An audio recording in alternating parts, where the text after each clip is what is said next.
I really have felt there was something really important about where we went today in this room as a group of Homo sapiens sapien, being guided by an Arcturian, being also brought together further with Alan's remote viewing. And I don't know if any of you felt at the time, but we reached a point in the room that I felt like all of the agitation that is in this planet seemed to come to peace. I felt a sense of peace. And distinctly, agape love. I've always thought that the Greeks were trying to make a distinction between sexual love and agape love. And agape love is what you feel when you look into the eyes of your child, or a dear cat, or these photographs that are now beginning to proliferate around the world of a baby elephant that has been shot, and the mother is over the baby elephant. All of them relate to agape love. It is sensing, as I do right now in the room, there is this pressure that is feeling against my chest that I've always associated since I was a child with my soul. I never had any confusion or question.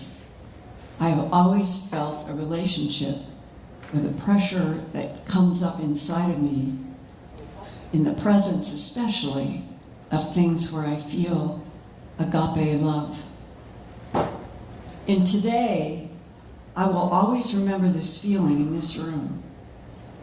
In April 2023, of what it felt like. We were not a skin color. It wasn't male or female. It was the sense of a fellow being multiplied, in which you would feel and resonate with this pressure in the chest. And if everyone in the 8 billion on this planet experienced that, I do not see how we could kill each other, in war or at a front door. And that is the context that I hope that going forward, when you come to Earth Files on Wednesday nights, that you know that is the context in which I am trying to deal with this very difficult material that not just 21st century governments have kept suppressed, but through centuries, millennia, power brokers, whether extraterrestrial or other. Humans, Homo sapien, have never been told the truth. And how ironic, as I stand here having had this experience this afternoon, that I'm thinking back, it was a year and a half ago.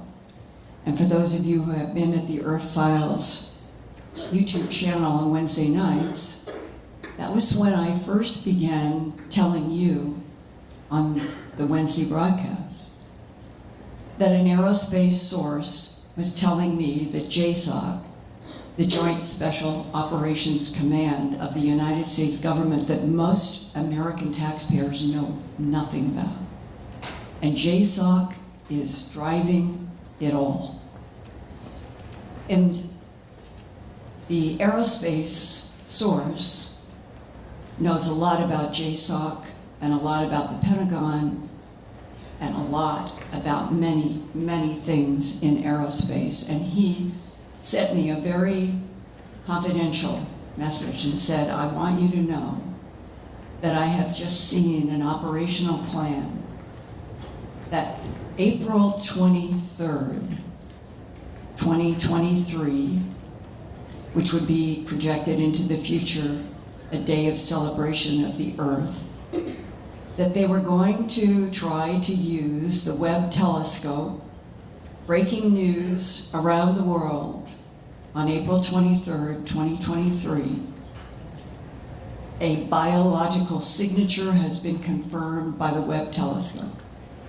I personally think that we are going to get a confirmation sooner than later that the fourth planet in the TRAPPIST-1 system, if they only say biological signature, you can take that to the bank that that means something that may be in a humanoid form.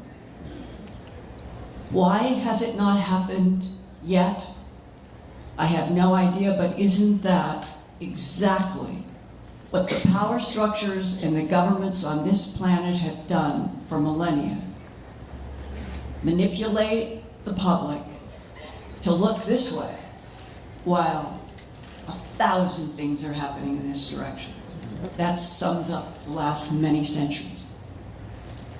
And I emailed Alan and Neil right after my Wednesday last week. It was like a second hour. I had done the first hour the week before with Benji from Melbourne, Australia, who has had a long life association with what are known as tall whites to people in the government. But think about it. 2 years ago, nobody was talking about tall whites. Think of the last, from the 40s up, the only thing that was introduced to the United States and then the world were these sort of flittering concepts of something that might be 2 feet, 3 feet, 4 feet, 5 feet, gray skin. That is all we heard about for decades. And when I started in private discussions with people who, science, military, aerospace, and they're talking to me privately and telling me, as one told me 3 years ago, I have worked shoulder to shoulder in a large aerospace company from which I am retired, and it was with a tall, white extraterrestrial. That was 3 years ago. In the past 3 years, what I have heard from people privately, a lot of it not in the public yet, have been from aerospace, military, science, doctors, about both tall whites and Nordics. And that's why I called Alan and Neil after this just 4 days ago, it was 4 nights ago, my Wednesday Earth Files YouTube, and I said, I was going one direction for San Diego, but I really feel the most important thing I can do is to do a presentation very similar to what I did on April 19th, four nights ago. Because I think, without any question, if I had any reservation, I wouldn't say this. I really think it is true that tall whites that can be up to 12 feet and might explain the so-called giants in Genesis, that the tall whites and the Nordics that are extremely human-like, they are the key to why we are here. That we would not have survived as a Homo sapien sapien experiment if they had not been here. My aerospace source that contacted me through Earthfile's YouTube channel, Proton mailed again to me after 2.5 years that the Webb telescope would be used in April 2023 to announce the discovery of, quote, a biological signature and linked to biological life, but will it be humanoid? The location, he thought, would be the 4th planet from the red dwarf sun in the TRAPPIST-1 solar system, 40 light years from Earth. Scientists do say the TRAPPIST-E, currently that solar system is Sun A, B, C, D, E, F, G, H, and there are 7 planets. We started hearing about it through Science News a year or so ago, that these were considered nearly Earth-sized big planets, and there surely would be water, there would surely be land in water, and that there could be life. That started sort of percolating a year and a half ago. What happened? I get this phone call from this guy who's saying, Linda, TikTok, Reddit, Twitter, they're all going viral this morning about a video I'm going to send you of this UFO UAP craft at 12,500 feet over San Geronimo and Antioquia in Colombia, South America. And the video says it was recorded by pilot Jorge Arteaga from a Cessna T-303 Crusader approaching Medellin, Colombia. The pilot said the object was at first, quote, static in the sky, which was pilot talk. It's totally suspended. They are watching this thing in the atmosphere, totally suspended. And the pilot said that as they watched, it suddenly was going to move. It started moving, and the Cessna pilot decided to chase it.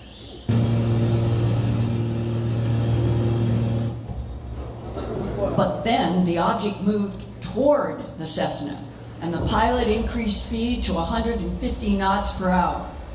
It was at 12,500 feet, and the UFO changed directions around the Cessna.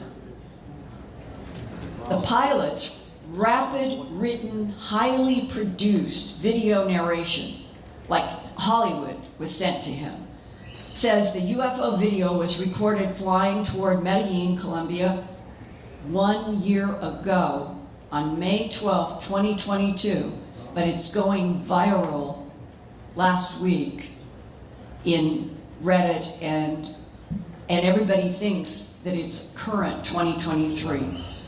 The people who were helping me were able to confirm that it actually was a video going back to May 12, 2022. So why is it being released on a morning through all of these websites in April of 2023?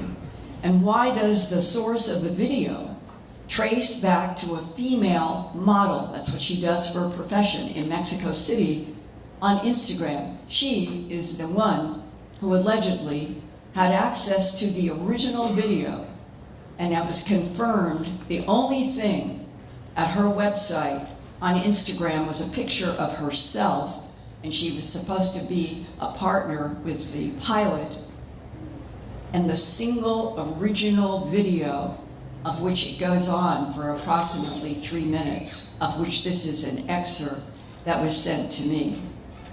And immediately what I thought was, this now may be the new way that the Central Intelligence Agency is going to get new UFO footage to us. But there will be no official bookends. It will come the way this did, through a pilot and his partner. Now here is another headline. That same day, on April 12th, 2023, with U.S. Senator Kirsten Gillibrand from New York. She is a senior member of the U.S. Senate Armed Services Committee, announcing that on April 19th, 2023, the, quote, Emerging Threats and Capabilities Subcommittee. I'm just curious, how many people in this room knew that the United States had an Emerging Threats and Capabilities Subcommittee in the Senate? Maybe 4 people? I would say that's probably an accurate ratio to the whole American population. But it does exist, and it is what held a hearing that you also did not hear about.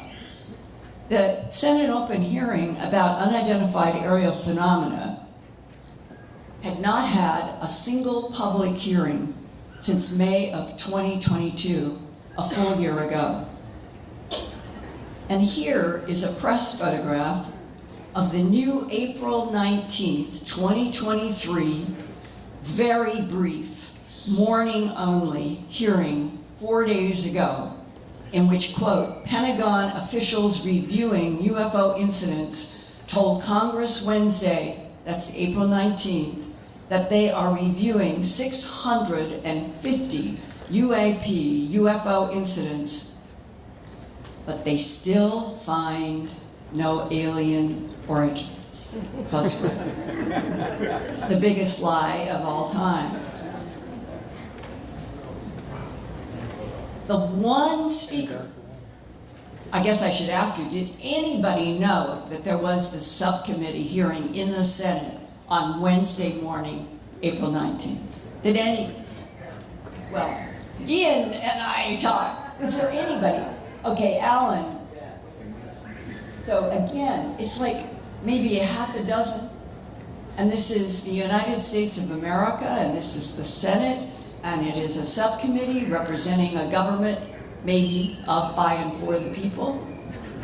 Nobody, Brian Stenseth, for those of you who are aware of all the Antarctica work that I have done, and Brian Stenseth was a naval flight engineer, and he was in Antarctica. He saw the silver disc coming up over the Beardmore Glacier. He was in the meetings with black-suited CIA types who came down and just really drilled Brian and his flight crew about their flying over a hole in the ice near the South Pole, but even more so, they had delivered National Science Foundation scientists into a very specific base in Marie Byrd Land. And the scientists never once called back to the main office that they were to check in. Brian was on the flight taking the scientists to Marie Byrd Land. He was on the flight where they went to find out what happened to the scientists, and he was on the third flight when they got a call after 2 weeks of disappearance. And they go back in the C-130, the same huge, gigantic plane that they had taken, these 12 or 13 scientists. He said the gear, the scientific gear that they took in with those scientists filled the C-130. Now it's 2 weeks later. They got a call. We think the scientists are back.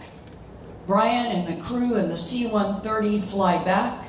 They are expecting to see, there were supposed to be 2 females and perhaps 10 or 11 men.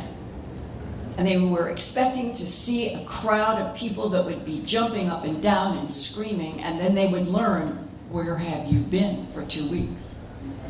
And Brian said when the C-130 was pulling, they could see the scientists lined up like penguins in a straight line at the edge of the field. And then they sent over somebody in a vehicle to get the scientists and bring them to the C-130 to fly to New Zealand to get them out of Antarctica. And Brian, with his own eyes, says, they first, are they okay? What in the hell is wrong? No, not one of those scientists was looking up. Not one scientist was looking at the plane. Every single scientist in a line was looking down at the ground at their feet. And they ushered them physically into the C-130. And Brian said he leaned over to one of the male scientists and put his right hand on the man's knee and said, "Can I help you? Is there anything, would you like water?" Not a word, not a motion, didn't look at him. And that all of these scientists that had disappeared for 2 weeks in Antarctica were now motionless and speechless inside a plane that had come to get them, and he never knew what had happened. These are real interstitial relationships that have gone on in so many different levels inside of our government. So when I say this paragraph to you about this recent subcommittee hearing that didn't exist, one speaker was invited to speak before this subcommittee, and it was Dr. Sean Kirkpatrick, shown here, who is, at least on paper, head of the Pentagon's All-Domain Anomaly Resolution Office that is known by the acronym AARO, AARO. And in 50 years, what happened on April 19th, 2023, was only the second hearing related to UFO phenomena in 50 years. And the only other one was about a year ago in May of 2022. And remember how superficial, disappointing, it made me feel like, do they think we are complete idiots? They wouldn't even address the issue that everybody that in this room I'm sure knows, that Minuteman missiles were interacted with by UFOs dozens and dozens of times. There are dozens and dozens of ear and eyewitnesses that I've interviewed myself, all having to do with the ability of an intelligence to demonstrate it could even bring down 10 nuclear Minuteman missiles every second for 10 seconds. And I interviewed, 30 years ago, I interviewed a Boeing engineer who had been involved in the construction of the Minuteman. And he said, there is no possible understanding on our part of how any system could have brought down the missiles one every second. And the reason I'm stressing these facets, that part of what I'm trying to share with you is that there was a second and 50-year subcommittee in the Senate that had a quote so-called briefing on Wednesday, April 19th. And there is nobody who knew. And there was no coverage on news. There were a few headlines in Politico. Well, Dr. Kirkpatrick, it's so interesting. He worked with Avi Loeb, the director of Harvard's astronomy department, and they produced a paper, 5-page, I have a copy. So far, it's still classified as a draft. And they made Politico, in this headline, quote, "Alien motherships, Pentagon official floats a theory for unexplained sightings," close quote. He collaborated with Harvard professor Avi Loeb, who has been the first scientist to propose the strangely shaped and accelerating Oumuamua object illustrated here could, quote, "potentially be a parent craft that releases many small probes during its close passage to Earth," close quote. Meaning, Oumuamua, that we'll call it the traditional conservative astronomer would say, well, it was a strange-shaped asteroid that came through going at 196,000 miles an hour. If you didn't know, it sped up and left our solar system after increasing to 196,000 miles an hour, and there was no signature of H2O or ice or anything that could have released gas that would have caused that acceleration. So that is why Professor Avi Loeb at Harvard hypothesized this could have been a scout ship for an extraterrestrial civilization checking up on our solar system with many, many small probes. This AARO office that no one knows about in the Pentagon was created in 2022 to replace the previous Office of Naval Intelligence, also trying to understand the implications of hundreds of reports of unidentified aerial phenomena that are monitored by Earth humans as performing highly advanced maneuvers that humans cannot do. An example is a UAP, UFO traveling at 12,000 miles an hour, has been marked on radar many times. 12,000 miles an hour and then stops, dead, high in the atmosphere. Humans cannot do that. Well, apparently, former presidential candidate and US Senator Kirsten Gillibrand has been frustrated that during a March 28, 2023 meeting about the Department of Defense budget request for fiscal year 2024, there was no funding for the Pentagon's AARO office, not only for the current round, but not for the year before. None of us knew this either. And this is what she told reporters in Washington. Quote, "The lack of full funding for AARO is a significant concern. We need to ensure that our government is taking the UAP issue seriously and dedicating the necessary resources to improve our understanding and response capabilities with UAPs," close quote.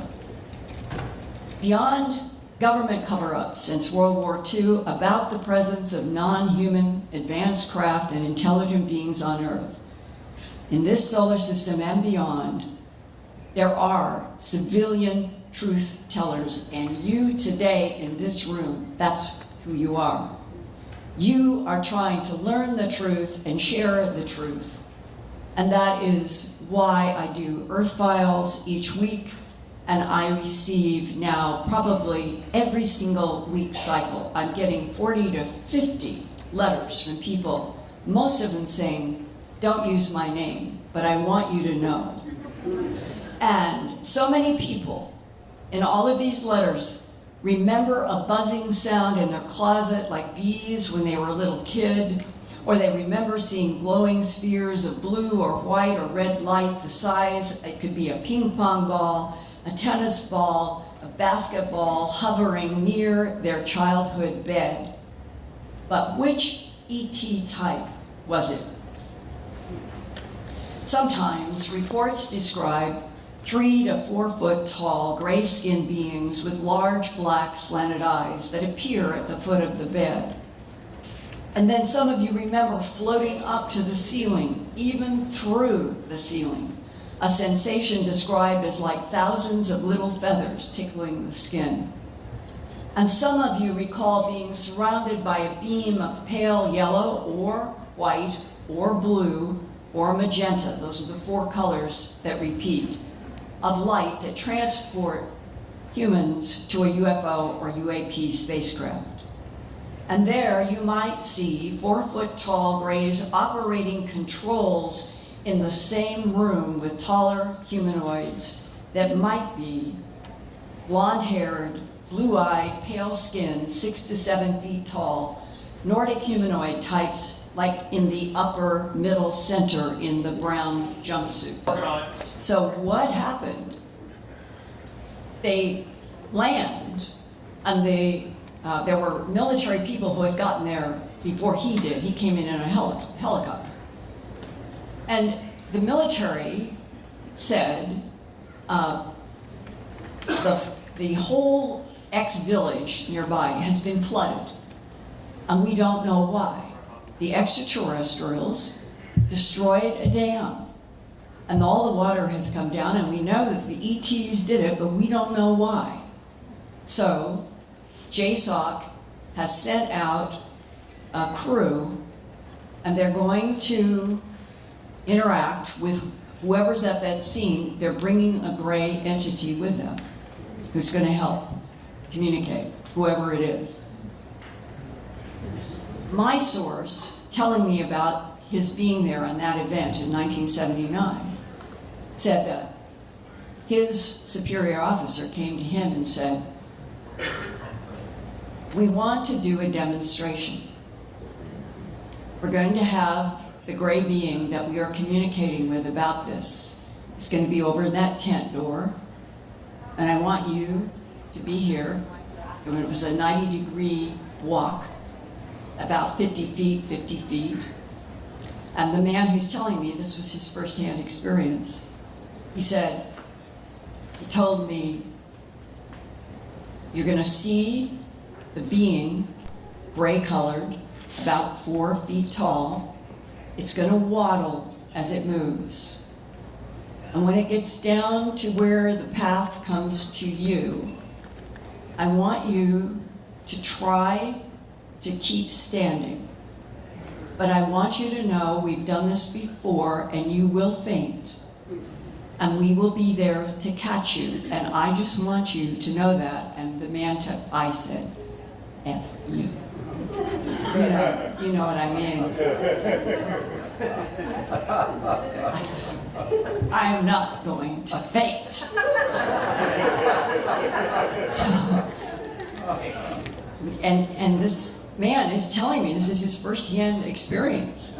And he said, and here it comes. And now it's coming toward him, starting out about 50 feet. And he said, I wanted to laugh, but I wasn't going to give my commander that satisfaction. It was waddling. And then he said it got up to about 10 to 12 feet. And Linda, every cell in my body wanted to scream and run. And he said, and I remembered the words that the commander said, you will feel exactly like when we do fire torch or fire when military have to go through and have fire blasted on them and they're in suits that will protect them, but they have to get over the psychological terror. They're absolutely terrified that fire is coming over their body. And that's what he said. This was exactly the fear that he felt when they were doing these fire trainings. And he said, then, it was here. It was in my head. It was like a scream came right out here over my forehead. And he said, symbols, gold symbols, Linda, they look like Sanskrit to me. And they were 3D. Everything was 3D. And the symbols were coming in right to left. And he knew that his mind kept trying to think or react. And every single time it was a struggle because a new movie would be coming with every single reaction, every single question. Inside of his head, he didn't know how to control it. But they were answering almost before he had finished a thought. And he was explaining to me, this is how extraterrestrials communicate. And now think about that as I continue going deeper and deeper into the Tall Whites. And yes, he fainted. And he did not come conscious until 3 hours after his experience with this gray in Arizona. And he never understood, why did the ETs break a dam and flood a village? It is still a mystery, but think of it as ETs may be doing things on this planet that we interpret to be out of our control, and they may be trying to help us. Just hold that out there. The Nordic type I'm talking about is in the brown jumpsuit. To the right is the Tall White. And there are many different variations on the Nordics. And that's one, I think, very classic example. And the very fact, as the artist who did these various beings based on his own experiences in life, his name is Adam Burns in New York City, and I have done work with him at my Earth Files YouTube center. And he has done illustrations of all of the beings that he has seen. And some military sources say the Nordic ETs look exactly like humans who live in the Norway, Sweden, Finland region of Earth, implying a close genetic connection between the Nordic ETs on Earth and the Nordic Homo sapien. I think that's another very important category to keep in your mind. But I'm heading now into Tall Whites. Also humanoid, but different from the Nordics, are very tall beings that have hair and skin as white as chalk. That is a phrase I have heard from a dozen people. They are white as chalk. Some people have touched their skin and said it felt like dry chalk. Their eyes are pale blue to white, and they grow 7 to 8 to 10 to 15 feet tall. Aerospace engineers and military personnel, this is the closest to the general Tall White of any illustration I have, and that is in discussing with people in military and aerospace who agree, but it doesn't mean it's the only one. And what is interesting is that people in aerospace and the military, they have said that working with them, you find that they are, quote, very spiritual, even kind, but they are very, very strict about rules. And that is something that the military has found out the hard way. Now, shown here in this illustration, coming down a UFO ramp, are two more tall whites based on a first-hand collaboration. Okay, on the right is a Nordic by Benji in Melbourne, Australia. And on the left is a male and female, and that is by Benji as well. He has encountered and interacted with both types. That's why I felt this was especially valuable to show to you, because he's a human, but the distinctions I think are clear. And if you went to all the other illustrations that I have on the Nordics, they're very close to his illustration on the right. On the left, in addition to the shape of the heads and everything, one of the things that Benji told me is that the female and the male had these red diamonds. He called it looked like they were wearing tiaras, but we guess it's some sort of technological equipment that they wear, and if you see that, you are seeing a tall white. That what is important from the military point of view and the Department of Defense point of view now, as I understand it, if we didn't have these two different extraterrestrial civilizations helping Earth, humanity might have been annihilated a long time ago by reptilian, insect, and other alien life forms that want Earth for themselves without humans on it. So what is it like to be with genius, telepathic tall whites? One haunting answer was emailed to me a year ago in August 2022 from an Australian about his face-to-face experiences with tall whites and Nordics that began on Christmas Eve in 1998. He was watching the Leonid meteor shower from a beach in Sydney when a bright meteor-like object flashed through the sky above him. Immediately afterward, a tall white humanoid suddenly appeared right in front of him. What is it like to be in the presence of a tall white? To be in the presence of a tall white being is one of the most intense experiences of your life. Imagine wrestling a tiger while skydiving with a faulty parachute and you might get close. Their minds are directly connected to yours. The communication is relentless. One thing after another. Question, answer, image, impression, move on, respond. They get exasperated at how long it takes humans to process a single question and arrive at an answer. They want data, not stories. They also respond to our emotional content while in communication.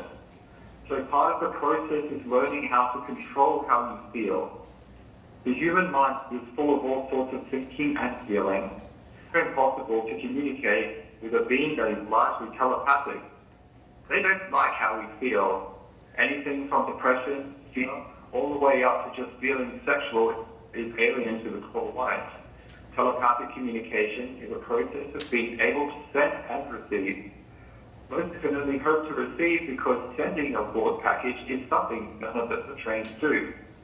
I think this is something I've had a talent for, so that is why they've persisted with interactions with me. Being in the presence of a tall white, there is this invisible force that hits you, that makes you feel weak physically, and in my case, lost communication with the tall white literally makes my brain hurt. The problem is our human fear of what we do not understand. I cannot deny that I've had to overcome the deepest of fears, extreme primal reactions with their presence. This is why we humans are paralyzed in encounters. It is also projection from the tall whites like holograms. We humans are like a three-dimensional construct observing a five-dimensional manifestation. So for a Q&A interview with Oprah, it's probably not going to work out. And you'll probably need a good translator who could articulate the information extruded from the tall white intelligence. What is the relationship between the tall whites and the Nordics? And what are their relationships to all of the other extraterrestrial types, of which there are so many? And that's what I was hoping you could give me insights into. I can indeed. The interactions came as nighttime visitation from the small grey beings, which I can't stand. They had repeatedly taken me up and did help me to be able to communicate with the tall white. I was not just a victim of abduction. I was taken, moved, procedures performed, which enabled me then to be able to have at least some kind of communication with the tall whites. Okay? Now, I was quite confused as to why they'd chosen me. The abduction experience happened to me in 1998 during the Leonid media shower. I had seen at that point almost exclusively small and grey. Then, when the time was right, they brought forward the tall whites. The man that came to see me, to tell me about my daughter in advance. Her birth was what I would call a tall extraterrestrial. And he was in excess of 8 feet tall. Where I met him, I was in Sydney. It must have been Christmas Eve with my family, and I had an experience. Standing on the beach, I see a fireball UFO coming down from the sky. Initially, it looks like a meteor, but then it stops. And then in front of me, almost instantaneously, There are things that are out of sync, and the audio is weird because all the treble's being cut off and it's hard to understand. And what I'm going to do is go on to that he described that immediately, which we had working here, but it didn't come. So I don't know what, it's like we've got something trying to block everything, screen, computers. But the way he described it to me is he's looking at the meteor and it's bright and it's in the sky, and as his mind is just concentrating on how beautiful it is, like that, the tall white is standing right in front of him. And quote, his hair was completely white. I'm doing this because it's frustrating to have these problems here. The interesting detail about his hair is it seemed as if it were layered in a way that was like feathers, directional. Human hair falls. His seemed to kind of fold back. It was long, his hair just above shoulder height. It just seemed to be straight, very unnatural. His eyes were larger, they were blue. And I said, what color of blue? Unnaturally blue. His skin, flawless, high cheekbones. We're looking at somebody that is an impressive looking human being. And what he means is a being that we would recognize head, torso, arms and legs, but extremely impressive. And that his uniform was like spandex clinging to his body. It seemed to be multicolored blue and red colors, V-type detail that came out and around his shoulders. At this point in time, he was gesturing to his right, and in the darkness in front of the trees that were there were a series of beings. There was a praying mantis. Next to that, you had light grays, and you know the ones with the paler skin, not gray, but more white. A taller being that's almost sentient, but I felt was kinder. Next to that was a short gray. I had seen them before and was quite familiar with them. Are they AI or are they organic, I asked him. Well, the ones that come down to do the dirty work, I understood them to be a biological robot. The one that is sentient, you will notice an immediate big difference, and it was 2 weeks ago, I was able to talk with a man who came through Albuquerque and asked if I could meet, that he had some things related to his military experience. And he told me, he said, I have had the experience of being on duty where the tall whites were working with us in collaboration.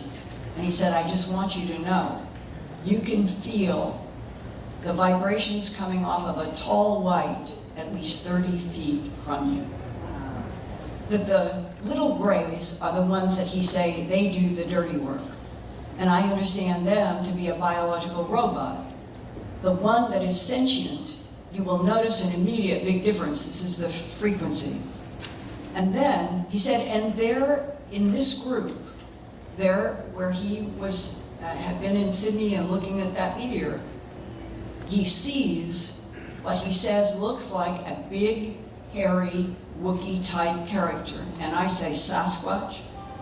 A Sasquatch, right. And they have come up in so many different interviews over the years in which people will be with grays or with something else, and there will be, out of the blue, a Sasquatch in a ship or on the ground. And what does the tall white do? You're seeing the mantis, the light grays, the short grays, the Sasquatch, and now what does the tall white do? And Benji says, the tall white regains my attention. He greets me and says, we need to talk. He puts his hand lightly on my shoulder and asks me to walk with him. Around the park, there is a little road. He says that his head was down, like he was in deep thought or troubled. The tall white says that he represents this whole group of beings, that they were in alliance together.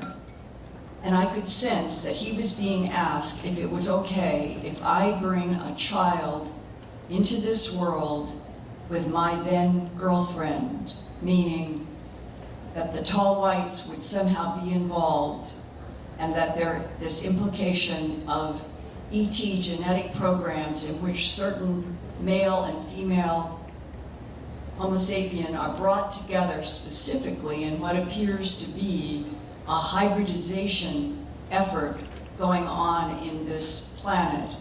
And dear Barbara Lamb, who I've known for decades, her work trying to deal and document the hybrids should be truly acknowledged. It is a huge subject, and a lot of people are scared to death of it, and the government doesn't want anybody talking about it. But if it's a fact, I think we should know. And somehow, the daughter that was so much in debate with a woman he ended up not marrying, but she had the daughter, was a tall white program. I ask, is the tall white showing you in your mind images of why he would be with this group of non-humans, the praying mantis, the light grays, the short grays, the Sasquatch, and be asking you to impregnate a human female to create a fetus that would become a baby born in this world?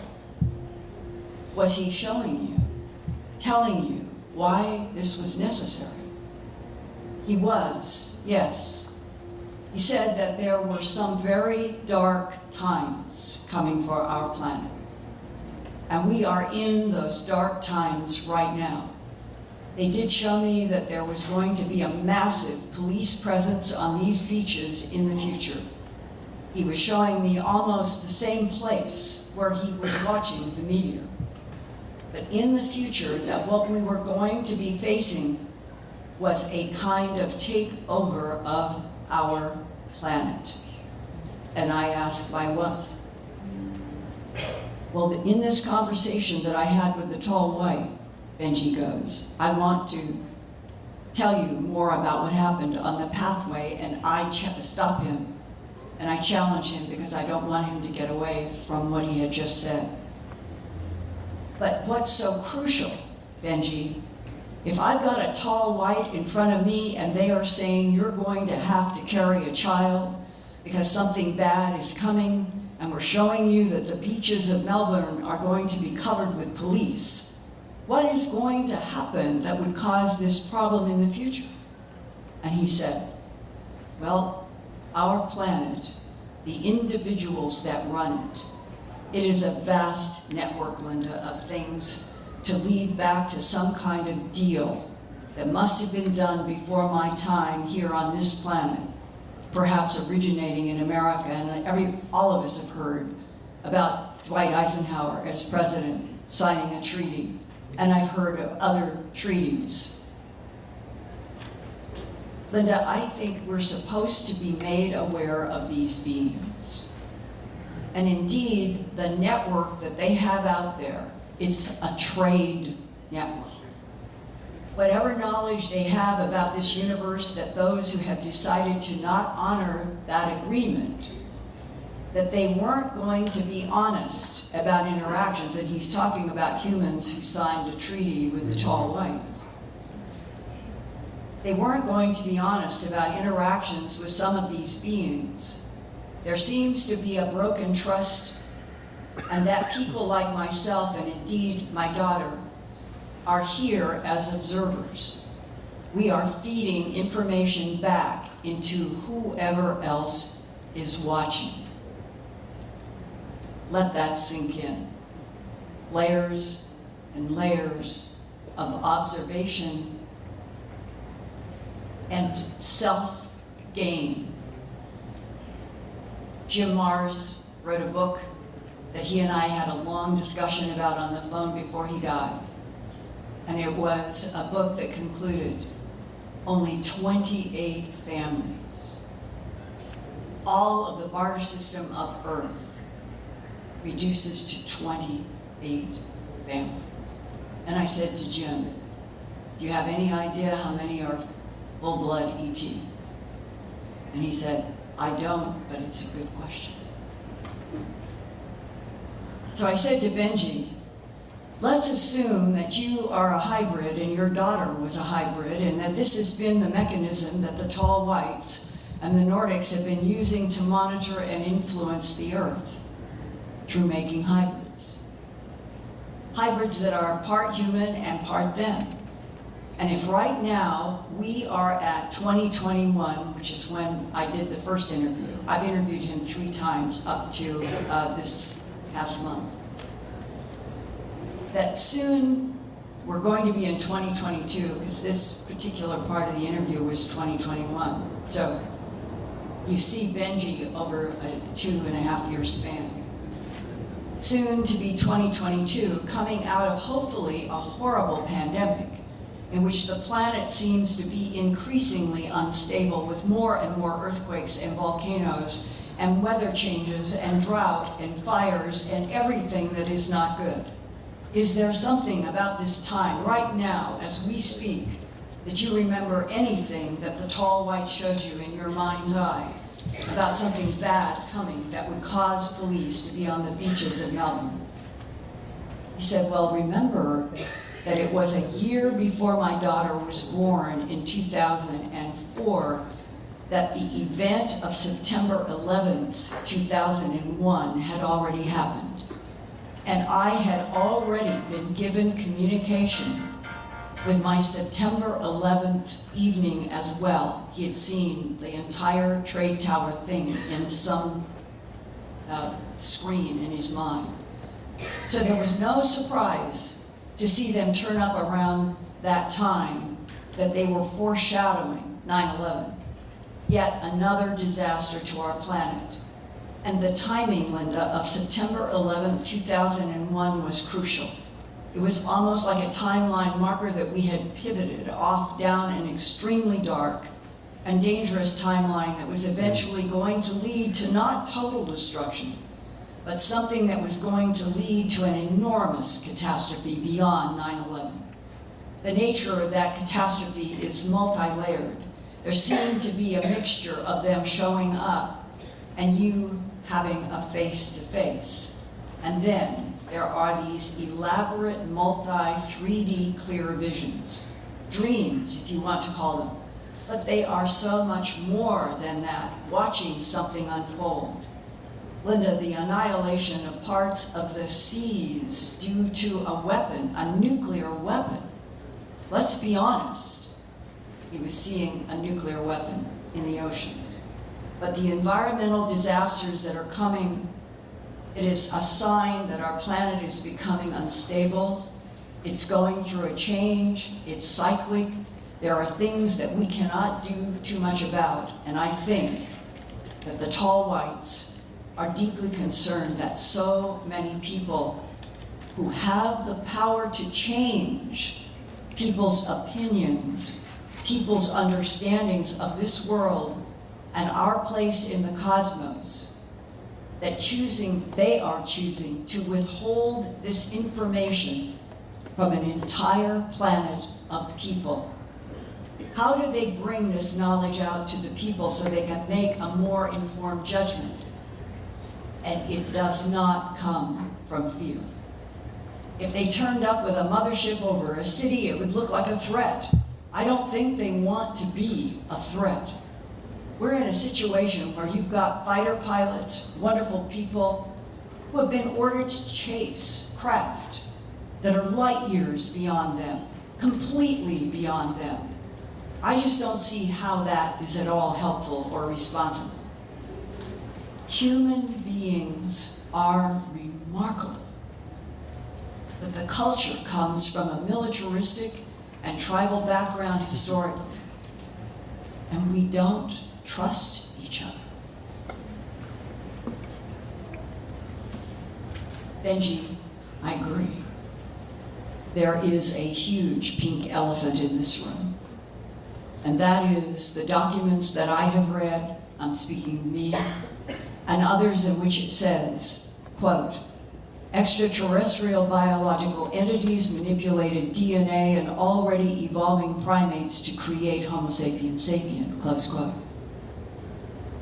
And that means that whichever ones, whether they were tall Nordics, tall whites, tall reptilians, praying mantises, tall grays, short grays, whatever one it is that was the original progenitor that created Homo sapiens sapien from experimenting with standing up primates going back to Homo erectus. They have been studying us throughout all of those 2 million years back to Homo erectus. And they have been creating different standing up primate models. And they know more about Homo sapien than we do. And they know exactly what is going on in our minds because they can read every thought of any human that they focus on. So if the Nordics and tall whites are true allies, that they have vested interest in the evolution and survival of Homo sapiens sapien because they made us, because they have used this planet as a laboratory for 278 million years, a number given to me twice by different people in intel and the military. 278 million years. What are they threatened by? That they are now saying to humans, you must do X in order to preserve yourselves from a horrible future coming. What is hanging over the tall Nordics and the tall whites' heads? And he said, well, the one thing I will say, I believe the tall whites are very worried about is the amount of nuclear weapons that we have on this planet. We really have a space force. This is an actual slide provided to me. U.S. deep quantum tunneling spacecraft. Have any of you in this room ever seen that written anywhere? Those words as they are. There is a USS Curtis LeMay. It is a big, huge starship. It does exist, named after 4-star General LeMay, who was U.S. Air Force Chief of Staff from 1961 to 1965. The USS LeMay has been crewed in outer space since 2003 and has been to 28 different cataloged solar systems in our small arm of the Milky Way galaxy. There is also the USS Hoyt Vandenberg, who was U.S. Air Force Chief of Staff in the Harry Truman administration and appointed to MJ-12 that secretly studied UFOs and ETs beginning in 1947. And the USS Roscoe Hillenkoetter, who was the first U.S. CIA director from 1947 to 1950, appointed by President Harry Truman. And my military aerospace source says that with help from the Tall Whites and Blonde Nordics, the USS Curtis LeMay was built to explore Earth's interstellar neighborhood since 2003, capable of deep quantum tunneling protocol, also known as DQTP, which is using a type of Alcubierre warp drive to move point to point in this universe. It is happening whether you have ever heard of this or not. And quote, it comes down to the human race on Earth being somewhat protected by those two groups of Tall Whites and Nordics. They want to see us humans make it and join the celestial neighborhood. It really is, Linda, that straightforward on their part. We Earth humans are a product of an experiment that was set up here on Earth at least 278 million years ago. And quoting from the aerospace source, Linda, we humans are truly a blended bunch of offsprings, genetically from the Nordics, the Tall Whites, and some other ETs. The Nordics do most of the policing and are more of a military type group that provide a type of security over our deep space exploration and travel. The Tall Whites are much more hands-on and help us with understanding the technology it takes to achieve deep space exploration. Both groups of Tall Whites and Nordics are always working on every one of the American Deep Space Force craft at all times to protect their evolving human offspring that for centuries have never been told the truth about their cosmic family.